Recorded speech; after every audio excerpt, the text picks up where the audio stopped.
नमस्कार, मैं हूं श्रवण दंबोली और आप देख रहे हैं गुनाह। इस वक्त अचानक से मर्दों के बीच एक डर सा बैठ गया है। लड़कों में शादी को लेकर जो खौफ जगा है वो अब बढ़ने लगा है, क्योंकि मेरठ में मुस्कान ने अपने कातिल मुस्कान के साथ जो शुरू किया वो अब हर कोने में नजर आने लगा है।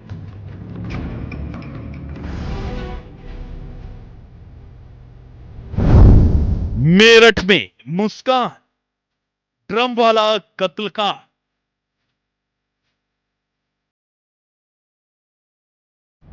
औरैया में प्रगति, पति की हुई दुर्गति।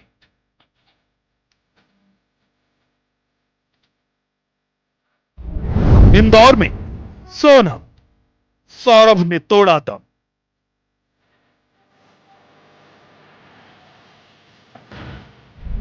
अब औरंगाबाद में गुंजा की गूंज।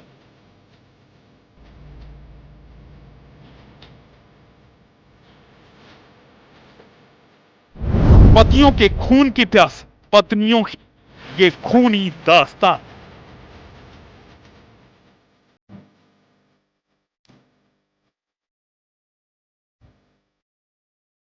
आखिर हुआ क्या है? एक के बाद एक पत्नियां खून की प्यासी हो गई हैं और पतियों की बलि चढ़ती जा रही है। मेरठ, औरैया और इंदौर में जो भी हुआ वो तो सिर्फ टीजर था।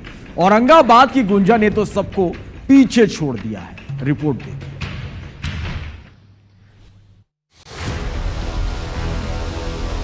इन दिनों जैसे रिश्तों के कत्ल का रिवाज सा चल पड़ा है। कई घटनाएं ऐसी हो रही हैं जिसमें नजदीकी रिश्तेदार ही अपने संबंधों का कत्ल कर रहा है।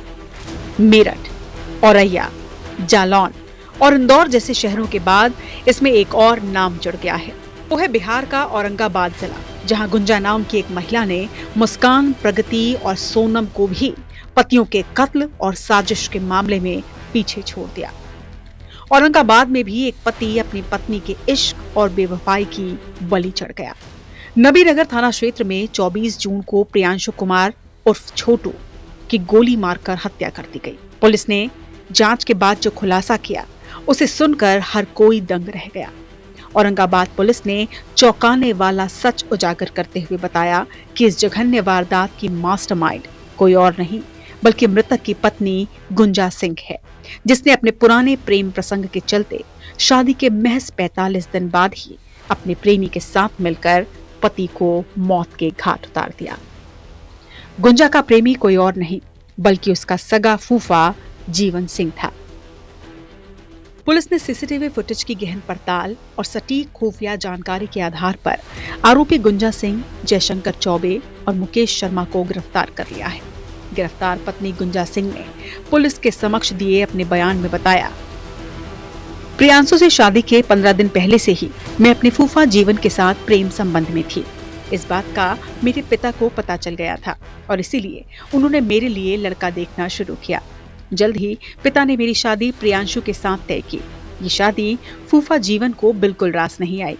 प्रियांशु को रास्ते से हटाने के लिए हमने प्लान बनाया। जब प्रियांशु बनारस से लौट रहे थे तो मैंने इसकी खबर फूफा जीवन सिंह को दे दी। फूफा जीवन सिंह ने भाड़े के शूटरों के जरिए प्रियांशु की निर्मम हत्या करवा दी। पुलिस ने तीनों आरोपियों को गिरफ्तार कर लिया है, लेकिन आरोपी प्रेमी फूफा जीवन सिंह अब भी फरार चल रहा है, जिसकी तलाश की जा रही है। पति पत्नी का पवित्र रिश्ता अब शक, धोखे और लालच में बदलकर मौत का कारण बन रहा है। नीली ड्रम में मिली लाश की सनसनी से लेकर हनीमून पर पति की हत्या और पति की हत्या कर प्रेमी संग फरार होने जैसी घटनाएं ये साफ बता रही हैं कि वफादारी और सम्मान की जगह अब स्वार्थ और अपराध ने ले ली है। Bureau report, IBC 24। तो पतियों के कत्ल की कहानी आपने लगातार देखी।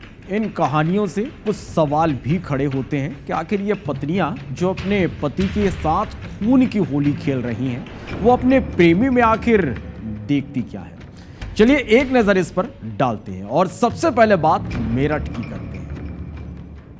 और इस मेरठ कांड की कहानी जिसमें पति सौरभ राजपूत जो कि एक मर्चेंट नेवी ऑफिसर है उसका मुस्कान कत्ल कर देती है, वो भी इसलिए कि प्रेमी साहिल के लिए, जो एक नशेड़ी है, ना कोई काम ना कोई धंधा, और तो और वो सौरभ की तरह स्मार्ट भी नहीं दिखता। तो आखिर मुस्कान ने साहिल में ऐसा क्या देख लिया, ये एक सवाल है। अब बात करते हैं दूसरे कत्लकांड औरैया का, जहां पत्नी प्रगति शादी के 15 दिन बाद ही अपने पति दिलीप का कत्ल करवा देती है, अपने प्रेमी अनुराग यादव के साथ मिलकर। पति दिलीप एक कारोबारी था और प्रेमी अनुराग बेरोजगार, और अगर कत्ल ही करना था तो शादी ही क्यों की। अब तीसरी वारदात की बात करते हैं। तीसरा कांड इंदौर की सोनम रघुवंशी का। इसमें सोनम ने प्रेमी राज कुशवाहा के साथ मिलकर पति राजा रघुवंशी की हनीमून के दौरान हत्या करवा देती है। पति राजा एक ट्रांसपोर्ट कारोबारी, दिखने में स्मार्ट और अच्छी फैमिली बैकग्राउंड। और वहीं राजा की बात करें, जो कि सोनम का प्रेमी था, वो सोनम के पिता की प्लाईवुड फैक्ट्री में नौकर था। इसके बाद बात करते हैं चौथा और आखिरी केस, यही औरंगाबाद वाला, जिसमें पत्नी गुंजा सिंह अपने पति की हत्या करवा देती है। पति प्रियांशु जमींदार परिवार से, खूब पैसा, दिखने में गुड लुकिंग, और आशिक कौन, जीवन से, जो कि रिश्ते में उसका फूफा था, और तो और 55 साल की उम्र, बूढ़ा और दिखने में कुछ खास नहीं। अब ऐसे में सवाल तो ये उठता ही है कि आखिर ये क्या हो रहा है।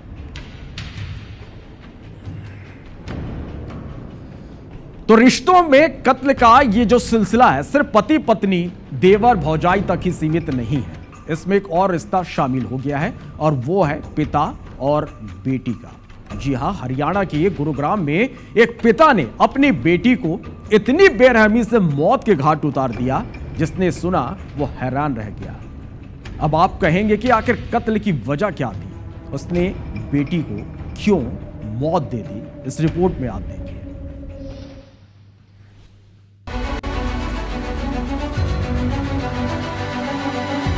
गुरुग्राम के सुशांत लोग सेक्टर 57 में गुरुवार को उस वक्त सनसनी फैल गई जब 25 साल की टेनिस खिलाड़ी राधिका यादव की उसके ही घर में गोली मारकर हत्या कर दी गई। राधिका एक उभरती हुई टेनिस स्टार थी, जिन्होंने कई मेडल जीते थे, लेकिन इस खौफनाक वारदात को अंजाम देने वाला कोई और नहीं बल्कि उनका अपना पिता दीपक यादव निकला। पुलिस ने दीपक को गिरफ्तार कर लिया है और हत्या में इस्तेमाल लाइसेंसी रिवॉल्वर भी बरामद कर ली है। राधिका यादव न केवल एक प्रतिभाशाली टेनिस खिलाड़ी थी, बल्कि उन्होंने अपनी टेनिस अकादमी भी शुरू की थी। 2 साल पहले कंधे की चोट के कारण उन्होंने प्रतिस्पर्धी टेनिस छोड़ दिया था और सोशल मीडिया पर रील्स बनाकर इन्फ्लुएंसर बनने की कोशिश कर रही थी। बताया जा रहा है कि पिता को राधिका का सोशल मीडिया पर सक्रिय होना और खासकर एक म्यूजिक वीडियो में इमामुल हक नाम के युवक के साथ दिखना पसंद नहीं आया। ये वीडियो समाज में चर्चा का विषय बना, जिससे दीपक को ताने सुनने पड़ते थे। इसके पिता के द्वारा इसको गोलियां मारी गई हैं, जिसको पुलिस के द्वारा अरेस्ट कर लिया गया है और उससे पूछताछ की गई तो उन्होंने इस घटना को अंजाम देना स्वीकार किया है। और उन्होंने इसको कई बार बोला था कि ये एकेडमी न चलाई, और इसी नाराजगी के चलते इन्होंने गोली चला करके इस हत्या की वारदात को अंजाम दिया गया है। लाइसेंसी वेपन को पुलिस के द्वारा स्पोर्ट से रिकवर भी कर लिया गया है। फर्दर जो केस है उसकी इन्वेस्टिगेशन पुलिस के द्वारा इसमें की जा रही है। पुलिस जांच में सामने आया है कि दीपक यादव पिछले 15 दिन से मानसिक तनाव में था। गांव में लोग उनकी बेटी के रील्स और टेनिस अकादमी को लेकर ताने मारते थे, जिससे वो शर्मिंदगी महसूस करते थे। गुरुवार सुबह करीब 10:30 बजे जब राधिका किचन में खाना बना रही थी, दीपक ने अपनी रिवॉल्वर से उन पर 5 गोलियां चलाई, जिनमें से 3 राधिका को लगी। गंभीर हालत में उन्हें अस्पताल ले जाया गया, लेकिन उनकी जान नहीं बच सकी।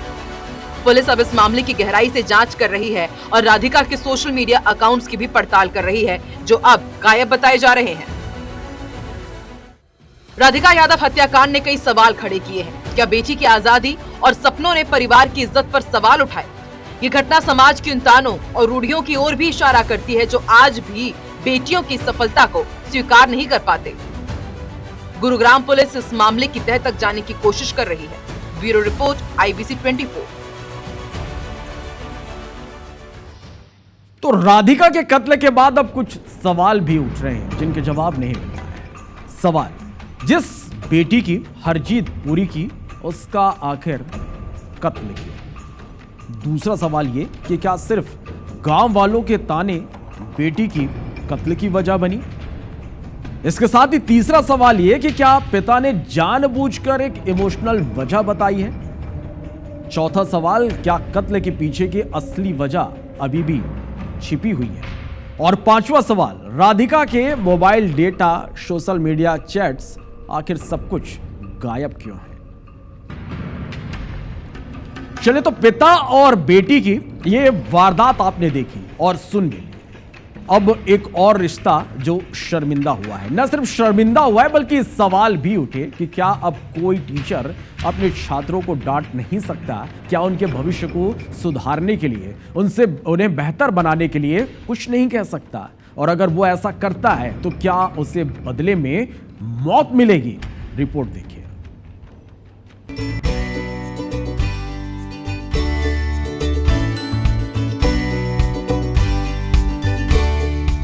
एक और पूरी दुनिया में गुरु पूर्णिमा के मौके पर सभी शिष्य अपने गुरुओं की पूजा अर्चना और वंदना कर आशीर्वाद ले रहे थे। तो दूसरी ओर हरियाणा के हिसार में गुरु पूर्णिमा के मौके पर एक गुरु की हत्या कर दी गई। एक प्राइवेट स्कूल के प्रिंसिपल को 2 छात्रों ने चाकू से गोदकर मौत के घाट उतार दिया। जानकारी के मुताबिक प्रिंसिपल ने छात्रों को केवल बाल कटवाने और शर्ट अंदर पहनने के लिए कहा था। पुलिस के मुताबिक आरोपी छात्रों ने प्रिंसिपल पर एक बार नहीं बल्कि कई बार चाकू से वार किया और उन्हें बुरी तरह से लहूलुहान कर दिया। प्रिंसिपल को घायल हालत में अस्पताल लाया गया, लेकिन तब तक उनकी सांसें थम चुकी थी।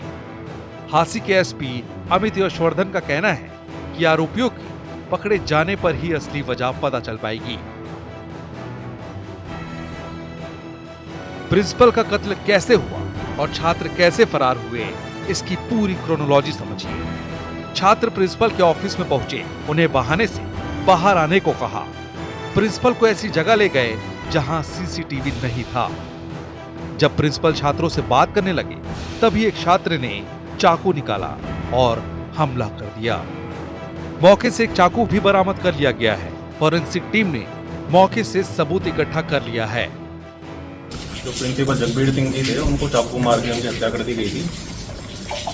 तो इस संबंध में 2 लड़के के नाम आ रहे हैं, तो उनको पकड़ने के लिए पूरी हमारी पुलिस टीम कार्रवाई कर रही है और उनको जिंदल हॉस्पिटल ले जाया गया है। तो वहाँ पे उनकी पोस्टमार्टम की कार्रवाई करवाई जाएगी। तो जो भी इसमें रोल निकल कर आएगा उसकी हम पूरी जांच करवाएंगे।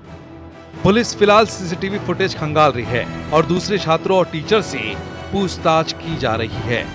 आरोपी छात्रों को पकड़ने के लिए 4 टीमों का गठन किया गया है, जिससे जल्द से जल्द आरोपी गिरफ्त में हो। Bureau report, IBC 24। और अब बात देश के साथ विदेश की करते हैं। आप कपिल शर्मा शो तो देखते ही होंगे। लगातार शोहरत की बुलंदियां छू रहे कपिल पर अब खतरा मंडरा रहा है।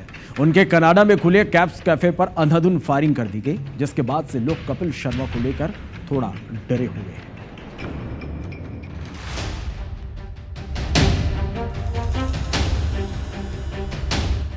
मशहूर कॉमेडियन कपिल शर्मा एक मुश्किल से निकलते हैं तो दूसरी उनका पीछा कर ही लेती है। बुधवार की रात कपिल शर्मा के रेस्टोरेंट पर कई राउंड गोलीबारी हुई। ये रेस्टोरेंट उन्होंने कनाडा में खोला था, उसका नाम था कैप्स कैफे।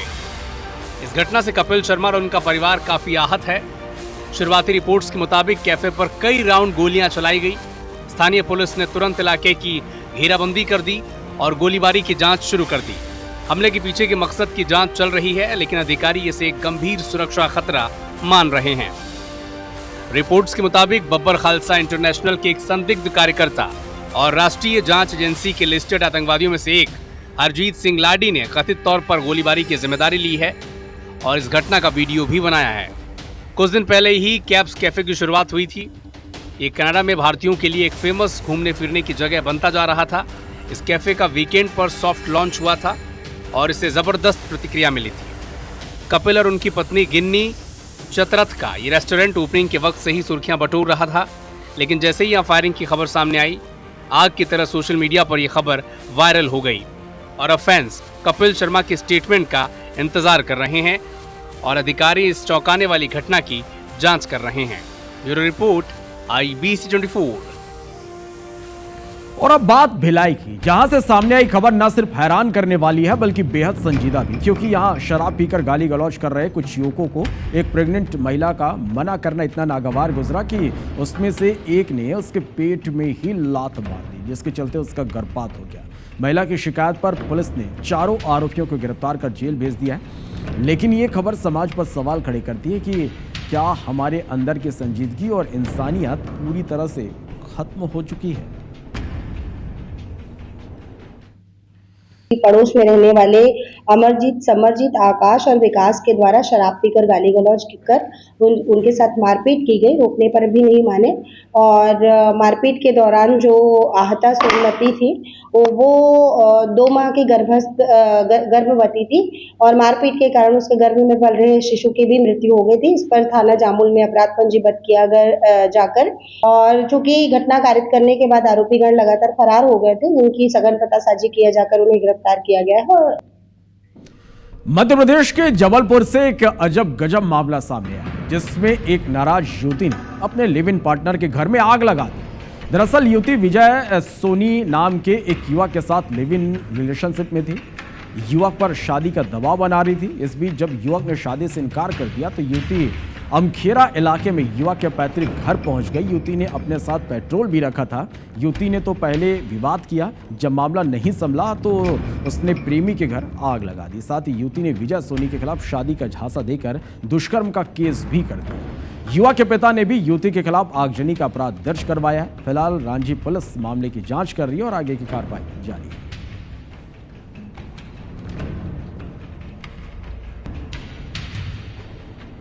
चले तो गुनाह में फिलहाल इतना ही।